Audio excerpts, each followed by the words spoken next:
Hello viewers, আজকের ভিডিওতে আমি ডিসি মোটরের নতুন আরেকটি চ্যাপ্টার অর্থাৎ speed control of DC motor সম্পর্কে বিস্তারিত আলোচনা শুরু করব। তো এই প্লে লিস্টেও এটা বেসিক্যালি থেরেজার বইয়ের চ্যাপ্টার 30 যতদূর সম্ভব। তো এটা কিন্তু খুবই গুরুত্বপূর্ণ একটি চ্যাপ্টার। তবে ভিডিওটি শুরু করার আগে আমি অবশ্যই বলবো, যারা আমার চ্যানেলে একদম নতুন তারা আমার প্লে লিস্ট থেকে ডিসি মোটরের উপর আগের বেসিক ভিডিওগুলো একটু দেখে আসুন। বিশেষ করে চ্যাপ্টার 29-এ আমরা যা করেছিলাম সেটা কিন্তু সবগুলো প্রায় থেরেজার বইয়ের সবগুলো প্রবলেমই আমার কিন্তু সলভ করে দেওয়া আছে। সেই ভিডিওগুলো আপনারা দেখে আসুন, তাহলে আপনাদের বুঝতে কোনো সমস্যাই হবে না। তো speed control of DC motor, এখানে একটা প্রসিডিউরের কথা বলা আছে, সেটা হলো ফ্লাক্স কন্ট্রোল মেথড। আসলে ডিসি মোটরকে স্পিড কন্ট্রোল করা যায় 3টা ওয়েতে। তো আমি 3টা ওয়েই দেখাবো, তার মধ্যে আজকে আলোচনা করব শুধু ফ্লাক্স কন্ট্রোল মেথড সম্পর্কে। ঠিক আছে? তো ফার্স্টে এটা করার আগে আমি একটু বলি যে ডিসি মোটরকে স্পিড কন্ট্রোল করা কেন প্রয়োজন হয়। তার কিন্তু একটা কারণ আছে। তার মেইন কারণটা হচ্ছে আমাদের ডিসি মোটরে কিন্তু স্টার্টিং টর্ক যেটা, সেটা কিন্তু অনেক বেশি।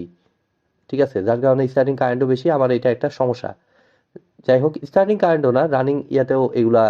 প্লাস আরেকটা উদাহরণ আপনাকে দেই যে সিম্পলি আমরা ডিসি মোটর কোথায় ব্যবহার করি, যেখানে আমরা এসি পাওয়ার পাই না। এসি পাওয়ার পাইলে তো সেখানে আমরা ইন্ডাকশন মোটরই ব্যবহার করতে পারি। বাট যেখানে এসি পাওয়ার আমরা পাই না, সেখানে কিন্তু আমরা আমাদের ডিসি মোটর ইউজ করার প্রয়োজন পড়ে। যেমন এটার উদাহরণ হতে পারে, আমরা খুব সুন্দর উদাহরণ দিতে পারি, আমাদের যে অটো রিক্সাগুলো আছে।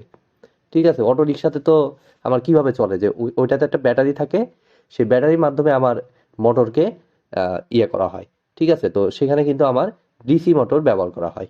ঠিক আছে? এসি মোটর দিলে ওখানে হবে না, কারণ আপনি বুঝতে পারতেছেন ওখানে অটোর ভিতরে এসি পাওয়ার পাবে কই থেকে। ঠিক আছে? এই কারণে আমার ওখানে কিন্তু ডিসি মোটর ব্যবহার করতে হয়। এখন ডিসি মোটর ব্যবহার করলাম, ফাইন। শুধু ডিসি মোটর না, ওখানে যদিও আরো ভালো কোয়ালিটির ডিসি মোটর, অ্যাডভান্স কোয়ালিটি একটা ডিসি মোটর ব্যবহার করে, সেটা হলো BLDC motor, brushless DC motor যেটাকে আমরা বলি, এই টাইপের ডিসি মোটর ব্যবহার করা হয়। ঠিক আছে? সাথে আরেকটা জিনিস এখানে প্রয়োজন হয়, সেটা হচ্ছে এটা কিন্তু স্পিড কন্ট্রোল করার প্রয়োজন পড়ে। কেননা অটো রিক্সা চলতেছে, জায়গায় জায়গায় একে কি করতে হয়, স্পিড কমাইতে হয়, আবার স্পিড ইচ্ছা মতো বাড়াইতে পারে। অর্থাৎ এখানে কিন্তু আমার স্পিড কন্ট্রোল করার প্রয়োজন পড়ে। তো এই জিনিসটাই বেসিক্যালি আমরা দেখব এখন, কিভাবে আমরা এই কাজগুলো করতে পারি। তো দেখুন, এর জন্য আমি সব থেকে বেশি সুইটেবল উদাহরণটা কি, আমাদের ডিসি শান্ট মোটর। ঠিক আছে? তো এই যে মনে করুন আমি ডিসি শান্ট মোটর দিয়ে আমি দেখাচ্ছি। তো এই যে আমি একটা ডিসি শান্ট মোটর দিলাম।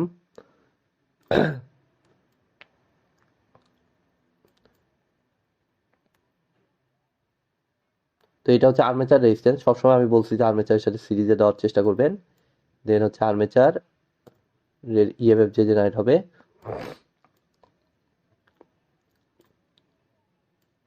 আর এদিক দিয়ে আমি বেসিক্যালি কি দিচ্ছি, এদিক দিয়ে আমি ইনপুট দিচ্ছি। ঠিক আছে? অর্থাৎ ইনপুট টার্মিনাল ভোল্টেজ ভি। তাহলে এখানে আমি পাচ্ছি হচ্ছে মোটরের ব্যাক ইএমএফ ইভি,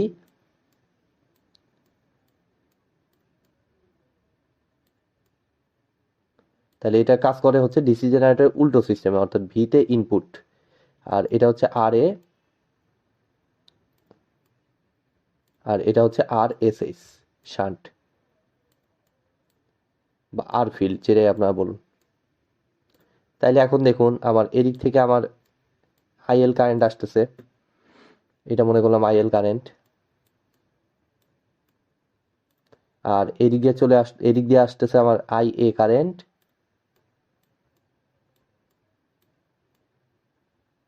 আর এদিক দিয়ে আমার আসতেছে হচ্ছে আই এস এস কারেন্ট।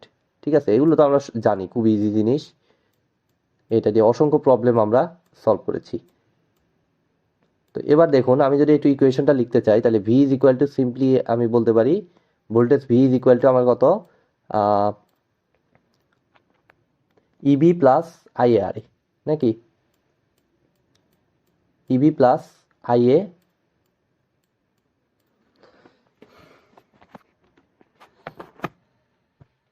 দেখুন ইবি প্লাস আইএ ইন্টু আর এ। এখন এখান থেকে আমি একটু যে কাজটা করব, যে আমার ইবির ইকুয়েশনটা একটু আনবো। তো ইবির ইকুয়েশনটা আমার বেসিক্যালি কি হচ্ছে, এটা ক্লিয়ারলি বোঝা যাচ্ছে না। আচ্ছা, ইবি ইজ ইকুয়াল টু আমার আসতেছে V minus IA into R A.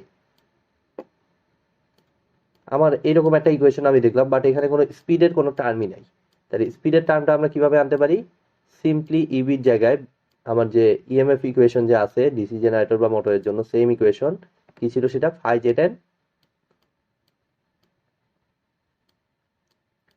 Divided by 60 into P by এ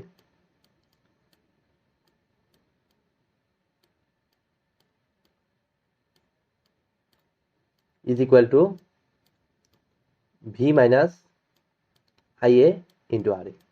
তাহলে আমরা এখন স্পিডের টার্ম পাইলাম, এখন আমি স্পিডের টার্মটাকে আমি সেপারেট করব, অর্থাৎ এন এর ভ্যালু আমি এই ইকুয়েশন থেকে বের করব। তো দেখুন আমি যদি এন এর ভ্যালু বের করি তাহলে এটা আসতেছে ভি মাইনাস আই এ। আমার বইতে যদিও এই 60টা দেখানো হয় নাই, 60টা দেখায় নাই ওরা, তো 60টা দেখায় নাই, না দেখাইলে তারপরে বুঝবো যে এন এর ইউনিটটা এখন আছে হলো আরপিএম এ আছে। ঠিক আছে, এখানে আরপিএম থেকে রেডিয়ান পার সেকেন্ডে করা হয়েছে। তাহলে ভি মাইনাস আই আর এ, তো এটা মেজর কোনো সমস্যা না, যে কারণে আমি অতটা গুরুত্ব দিলাম না, যেরকম আছে এইভাবেই লিখতেছি। আপনারা চাইলে 60 অ্যাভয়েড করেও লিখতে পারেন, কোনো সমস্যা নেই।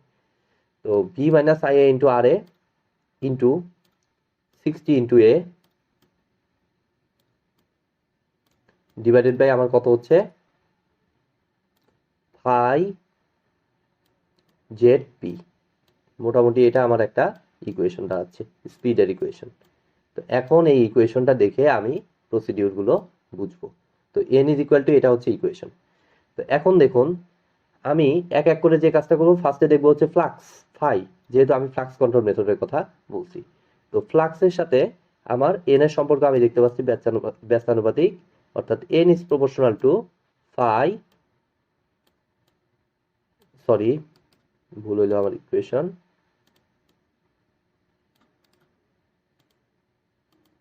N is inversely proportional to আমার 1/5, যদি বাদ বাকি সব কিছুকে কনস্ট্যান্ট রাখা হয়।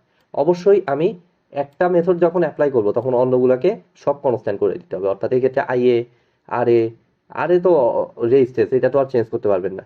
সো ভি তারপর যা কিছু আছে এগুলো সব কনস্ট্যান্ট থাকবে, শুধুমাত্র ফাইটা ভেরিয়েবল।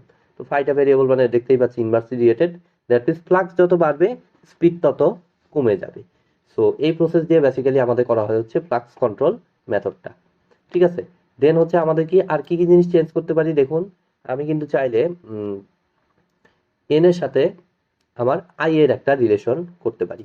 ঠিক আছে, যখন আমি এই কাজটা করব তাহলে দেখুন এন এর সাথে আই এ, তো আই এর যে রিলেশনটা এটা আবার ভি থেকে মাইনাস হয়ে যাচ্ছে, তাহলে এটাও আমার বিপরীতমুখী সম্পর্ক, অর্থাৎ আই এ যত কম হবে আমার স্পিড তত বেশি হবে। ঠিক আছে, এই হচ্ছে এটা সিস্টেম, অর্থাৎ এই যে এইটাতে এই যে এই প্রসেসটা, এটাকে বেসিক্যালি বলা হয় হচ্ছে আই এর সাথে যে প্রসেসটা সেটা হচ্ছে আর্মেচার রিওস্ট্যাটিক মেথড। ঠিক আছে, অর্থাৎ আর্মেচার কারেন্টকে পরিবর্তন করে এখানে বেসিক্যালি যে কাজটা করা হয় আমার স্পিডটাকে বাড়ানো বা কমানো হয়। ঠিক আছে, তো এটা হলো দ্বিতীয় প্রসিডিউর, এটা হচ্ছে আমার কি আর্মেচার রিওস্ট্যাটিক মেথড। আর একটা প্রসেসে করা হয় সেটা হলো টার্মিনাল ভোল্টেজকে চেঞ্জ করে, অর্থাৎ টার্মিনাল ভোল্টেজ যত বাড়াইতে পারবো আমার কিন্তু এখানে দেখতে পাচ্ছি স্পিডটা তত বেশি হবে। তো এটাকে বেসিক্যালি বলা হয় হচ্ছে ভোল্টেজ কন্ট্রোল মেথড। এই তিনটা ওয়েতে বেসিক্যালি আমাদের ডিসি মোটরের স্পিডটাকে কন্ট্রোল করা হয়। তো এখন দেখুন আমরা যে কাজটা করব, আমরা এই 2 আর 3 নাম্বার প্রসেসটাকে বাদ দিয়ে, যেহেতু এটা আমরা পরে আলোচনা করব, এখন আমরা আলোচনা করব হচ্ছে ফ্লাক্স কন্ট্রোল মেথড সম্পর্কে। তো দেখুন আমি এখন ফ্লাক্স কন্ট্রোল মেথডের মধ্যে থাকবো, সেটা হচ্ছে যে আমরা কি দেখতে পাচ্ছি ফাই যত বেশি হবে স্পিডের পরিমাণ তত কমে যাবে। আবার ফাই এর সাথে ফিল্ড কারেন্টের সম্পর্ক হচ্ছে সমানুপাতিক, এটা তো আপনারা সবাই জানেন, ইয়াতে অসংখ্য ম্যাথ করেছেন, ডিসি জেনারেটর ডিসি মোটর সব জায়গায় দেখেছেন এটা। ফিল্ড ফ্লাক্স ফিল্ড কারেন্ট যত বেশি হবে আমার ম্যাগনেটিক ফ্লাক্সটা তত শক্তিশালী হবে। তাহলে ফাই ইজ প্রপোর্শনাল টু, আমি বলতে পারি আই ফিল্ড কারেন্ট, তো ফিল্ড কারেন্টকে আমরা ধরেছি হচ্ছে শান্ট হিসাবে, so phi is proportional to ISH. তাইলে বেসিক্যালি যে কাজটা করবো ফ্লাক্স কন্ট্রোল মেথড করার জন্য আমি এখানে এভাবে না দিয়ে আমি এটাকে লাইক পরিবর্তনশীল রোধ হিসেবে দিব, কিছুই না, জাস্ট এটাকে পরিবর্তনশীল রোধ হিসেবে আমি এটাতে কানেক্ট করব। ঠিক আছে, তাহলে পরিবর্তনশীল রোধের মান দেখুন, আমি যত রোধের মান যত কম দিব, আমি একটু বুঝি যে আর এস এইচ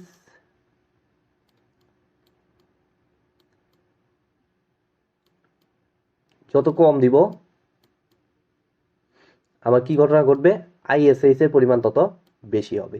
একদম সিম্পল সার্কিটের লজিক যে আমার রেজিস্ট্যান্স যেদিক দিয়ে কম পাবে কারেন্ট সেদিক দিয়ে বেশি যাবে, অর্থাৎ আরএসএইচ যত কম হবে আইএসএইচ তত বেশি হবে।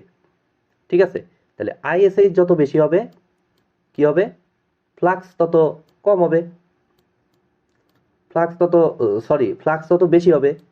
আর ফ্লাক্স যত বেশি হবে আমাদের ফ্লাক্স কন্ট্রোল মেথডের এই যে এই জায়গাটা কি বলতেছে, আমার স্পিডটা তত কমে যাবে, স্পিডটা তত কমে যাবে। তাইলে আমি ডিসি মোটরকে স্পিড কন্ট্রোল করার জন্য যে কাজটা করব, আমার এই যে আরএসএইচ এর ভ্যালুটাকে ক্রমাগত কমাইতে থাকবে। স্পিড বাড়াইতে চাইলে, স্পিড কমাইতে চাইলে আরএসএইচ এর ভ্যালুটাকে তাইলে কি করতে হবে, কমাইতে হবে।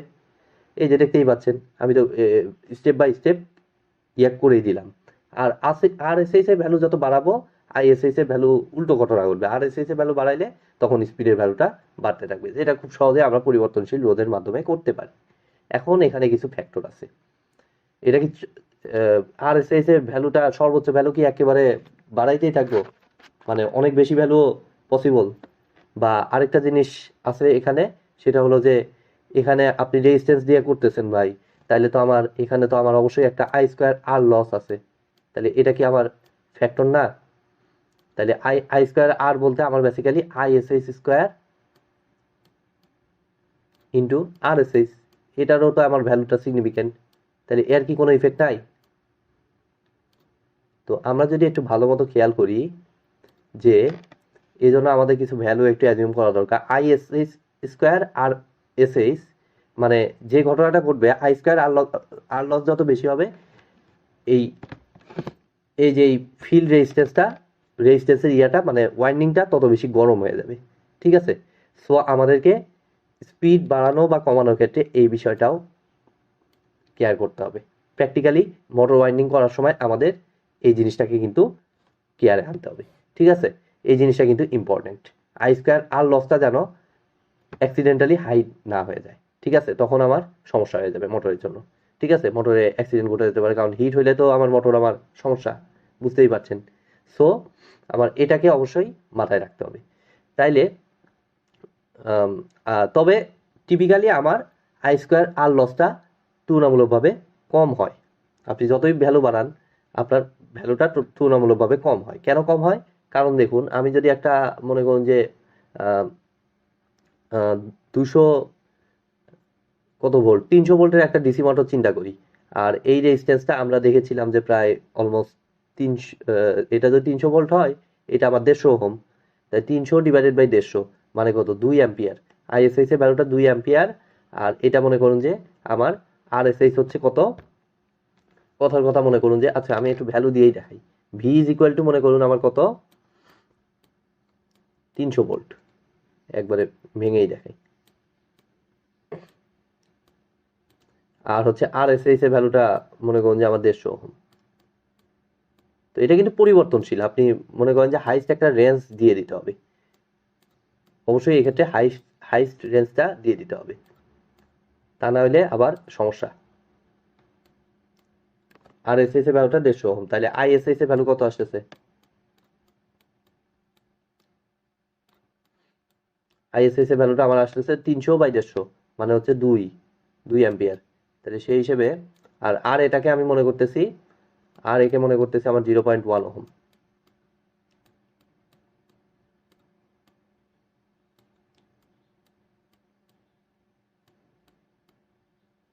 তাহলে দেখুন আমার আউটপুট কত আসতেছে, যে ইবি, পি আউটপুটটা বের করতে হলে আমার ইবি ইন্টু আইএ লাগবে, তাহলে ইবিটা আগে বের করতে হবে। তাহলে ইবির ভ্যালুটা দেখুন আমার আসতেছে ভি মাইনাস, ভি হচ্ছে 300, সিম্পল, এগুলো ম্যাথ তো আগেই করেছেন, ওই সিম্পল ওই ইয়াটাই আমি অ্যাপ্লাই করতেছি, জাস্ট আপনাদের দেখাইতেছি কতটা ইফেক্ট, আই স্কোয়ার আর লসটা কতটা নেগলিজিবল হয়, এইটাই জাস্ট। তাহলে 300 মাইনাস আইএ ইন্টু আর এ, তো আইএ কত, আইএটা হচ্ছে আমার আইএটা দেখাইতে হইলে আগে আমার আইএল এর ভ্যালু লাগবে। তো আইএল এর ভ্যালু কথার কথা মনে করুন যে আমার এখানে কত, আইএসএস 2, তাহলে মনে করুন যে আইএল এর ভ্যালুটা 50 অ্যাম্পিয়ার। কথার কথা আইএল এর ভ্যালুটা আমি ধরলাম 50 অ্যাম্পিয়ার, তাহলে আই এটা কত আসতেছে দেখুন তো, আইএ ভ্যালুটা আমার সিম্পলি আসতেছে 50 থেকে আইএসএইচ মাইনাস করে দিব, তাহলে 50 মাইনাস 2 48 অ্যাম্পিয়ার। ঠিক আছে, এগুলো তো আপনারা জানেন, তারপর আমি দেখাচ্ছি। তাহলে ইবি ইজ ইকুয়াল টু আমার আসতেছে 300 মাইনাস 48 ইন্টু 0.1, যেটাকে ক্যালকুলেটার হিসাব করলে অলমোস্ট আমার আসে, দেখি কত আসে, 300 মাইনাস 48 ইন্টু 0.1, 295.2, 295.2 ভোল্ট। আমরা যদি এখন পাওয়ারটা মাপি, ধরুন যে আউটপুট পাওয়ারটা মাপতেছি, তাহলে আউটপুট পাওয়ারটা এক্ষেত্রে আমার আসতেছে ইবি ইন্টু আইএ। ঠিক আছে, আমরা অন্য লস, ফ্রিকশন, উইন্ডেজ লস ওগুলো বিবেচনা করলাম না। তাই 295 P is equal to just VI, তাই 295.2 ইন্টু আমার কত, আউটপুটে কারেন্ট কত, আইএ, আইএর মান আমরা কত পাইলাম, 48 অ্যাম্পিয়ার। তাই 295 ইন্টু 48 অনেক বড় মান হবে, 295.2 ইন্টু 48। জাস্ট আমরা ভিজুয়ালাইজ করার জন্য ভ্যালুটা একটু লিখতেছি, জাস্ট ক্যালকুলেটর গুণন করে 14,169.6, প্রায় এত ওয়াট পাওয়ার আমার আউটপুটে আছে, 14,169.6 ওয়াট। তাইলে এখন এখান থেকে দেখুন, আমি যদি এখন পি আউটপুটটা পাইলাম, এবার আমি একটু আই স্কোয়ার আর লসটা একটু দেখতে চাই, যেটা আমার এই যে এখানকার মেজর জিনিস। তাহলে আই স্কোয়ার আর লসটা আমার আসতেছে, দেখুন আইএসএইচ হচ্ছে কত, 2 অনলি 2, তাই 2 স্কোয়ার ইন্টু আরএসএইচ, আরএসএইচ এর ভ্যালু কত, আরএসএইচ এর ভ্যালু হচ্ছে আমার 150, তাই না? তাই 2 স্কোয়ার 4 ইন্টু 150, 4 ইন্টু 150 মানে হচ্ছে 600 ওয়াট। তাহলে অনলি এখানে লস হচ্ছে আমার 600 ওয়াট। তাহলে দেখুন তো 14,169.6 ওয়াটের কাছে 600 ওয়াট কোনো কিছু, আমাকে অলমোস্ট আমি নেগলিজিবল চিন্তা করতে পারি। আবার মনে করুন যে এটাতে মিনিমাম এই আরএসএইচ আমি এখানে কত ধরলাম, 150 ওহম, বাট এটা আমরা দেখতেছি রিওস্ট্যাটিক, তাহলে এটাকে মনে করুন যে মিনিমাম একটা ভ্যালু দেওয়া থাকবে, কথার কথা সেই ভ্যালুটা আমার দেওয়া থাকলো ধরুন যে 75 ওহম। তাহলে 75 ওহম যদি হয়, সেক্ষেত্রে আমার কি কি জিনিস চেঞ্জ হচ্ছে দেখুন, এটা যদি 75 ওহম হয়, তাহলে আইএসএইচটা আমার আসতেছে 300 ধরছি না, 300/75, মানে আইএসএইচ এর ভ্যালুটা আসতেছে আমার 300/75, তাহলে 4 অ্যাম্পিয়ার। ঠিক আছে, তাহলে এখানে কি ঘটনা ঘটলো, রেজিস্ট্যান্স কমে গেল, তাই রেজিস্ট্যান্স কমে গেলে স্পিডটা কমে যাবে। ঠিক আছে, এবং স্পিড কমার সাথে সাথে আমার দেখতে হবে যে আই স্কোয়ার আর লসে কি ঘটনা ঘটে। তাহলে 4 কত হইলো, 4 ওহম, 4 অ্যাম্পিয়ার, সরি, আইএসএইচ এর ভ্যালুটা 4 অ্যাম্পিয়ার। তাহলে আই এর ভ্যালুটা আমি জাস্ট ইবি ইন্টু আই এর ভ্যালুটা জাস্ট হিসাব করতেছি না, আমি জাস্ট দেখবো এখন আমার আই স্কোয়ার আর লসটা কত। তো আই স্কোয়ার আর লসটা যদি আমি একটু দেখি, তাহলে দেখুন এখানে 4 স্কোয়ার ইন্টু 75, তাহলে কিন্তু অলমোস্ট অনেকখানি বেড়ে গেল, 1200 ওয়াটের মতো চলে গেল। ঠিক আছে, তাহলে আগে ছিল 600 ওয়াট, এটা আমার যখন আমি এটাকে 75 ওহম করে দিলাম, তখন আমার এই আই স্কোয়ার লসটা চলে আসলো প্রায় 1200 ওয়াট, তাহলে আগের থেকে বেশি হয়ে গেছে। কিন্তু আমার অলমোস্ট আমি মনে করলাম যে আমার আউটপুট ভ্যালুটা তুলনায় এটা নেগলিজিবল, বাট আমি বুঝতে পারতেছি যে আমার আই স্কোয়ার আর লসটা এক্ষেত্রে বেড়ে যাচ্ছে। সো আমার এত কিছু ম্যাথমেটিক্যাল দেখানোর মেইন উদ্দেশ্যটা হচ্ছে আমার আই স্কোয়ার এই আর এর ভ্যালু চয়েস করা আমার গুরুত্বপূর্ণ জিনিস। টিপিক্যালি এখানে প্র্যাকটিক্যালি যে কাজটা করা হয়, যে আমার একটা নির্দিষ্ট একটা রেশিও থাকে, এই হাইস্ট রেঞ্জ আর এস এস এর মিনিমাম এবং ম্যাক্সিমাম এর ভিতর একটা রেশিও থাকে, এটা মোটরের ওয়াইন্ডিং এর উপর নির্ভর করে, এই এটার উপর নির্ভর করে আমাদের বেসিক্যালি আর এস এস এর মিনিমাম আর ম্যাক্সিমাম ভ্যালুটা সিলেক্ট করে আমার এই মোটরটাকে রিওয়াইন্ডিং করা হয়। ঠিক আছে, ভিতরে একটা এরকম রিওস্ট্যাট থাকে এবং রিওস্ট্যাটের মাধ্যমে এভাবে স্পিড কন্ট্রোল করে আমরা জিনিসটাকে কন্ট্রোল করতে পারি। তো আজকের মতো ভিডিওটি আমি এখানেই শেষ করছি। ভিডিওটি যদি ভালো লেগে থাকে অবশ্যই ভিডিওটি একটি লাইক দিবেন, বন্ধুদের সাথে বেশি বেশি শেয়ার করবেন, আর চ্যানেলে নতুন হয়ে থাকলে অবশ্যই চ্যানেলটি সাবস্ক্রাইব করবেন। ধন্যবাদ।